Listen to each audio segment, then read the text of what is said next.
ഇന്നലത്തെ കേരള ബ്ലാസ്റ്റേഴ്സിന്റെ മത്സരത്തിനെ കുറിച്ച് വീഡിയോ ഒന്നും ചെയ്യേണ്ട കാര്യമില്ലായിരുന്നല്ലോ. ആ മത്സരത്തിന്റെ ഗതിയെക്കുറിച്ച് കൂടുതലൊന്നും പറയേണ്ട കാര്യമില്ല. നിലാവത്തഴിച്ചു വിട്ട കോഴി വസന്തം വന്ന കോഴികളെ പോലെ ഗ്രൗണ്ടിലൂടെ അങ്ങോട്ടും ഇങ്ങോട്ടും പന്തും കൊണ്ട് ഏതാണ്ടൊക്കെ കാണിച്ചുകൊണ്ട് നടക്കുന്ന ഒരു കോമാളിക്കൂട്ടം.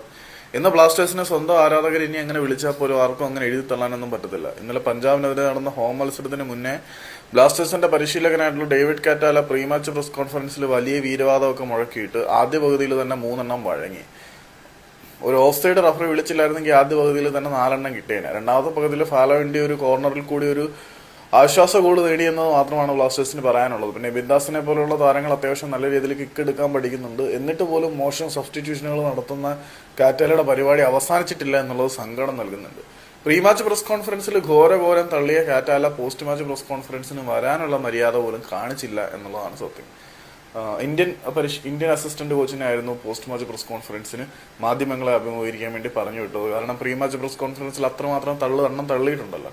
ഏതായാലും തുടർച്ചയായിട്ട് 5 മത്സരങ്ങളിൽ വിജയങ്ങളൊന്നും ഇല്ലാത്ത ഒരു ബ്ലാസ്റ്റേഴ്സ് വല്ലാത്ത ഒരു ദുരവസ്ഥയുടെ പ്രതീകം തന്നെയാണ്. 2016 ബ്ലാസ്റ്റേഴ്സിന് വേണ്ടി കളിച്ച കെവൻ സ്പിൽഫോർട്ടിനെ പോലെയുള്ള താരങ്ങൾ വരെ പോസ്റ്റും കാര്യങ്ങളും ഇതിനെക്കുറിച്ച് ഇടാൻ തുടങ്ങി.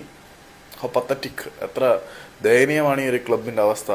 ബ്ലാസ്റ്റേഴ്സിന്റെ ആരാധകരായിരിക്കുമ്പോൾ പണ്ടൊക്കെ എന്ന് പറഞ്ഞാൽ ഒരിക്കലും അവസാനിക്കാത്ത ട്രോമകളായിരുന്നു നമുക്ക് കിട്ടുന്നത്. ഇപ്പൊ എന്താണെന്ന് അറിയത്തില്ല, ഇതിനോടൊക്കെ അങ്ങ് പൊരുത്തപ്പെട്ടു പോയി.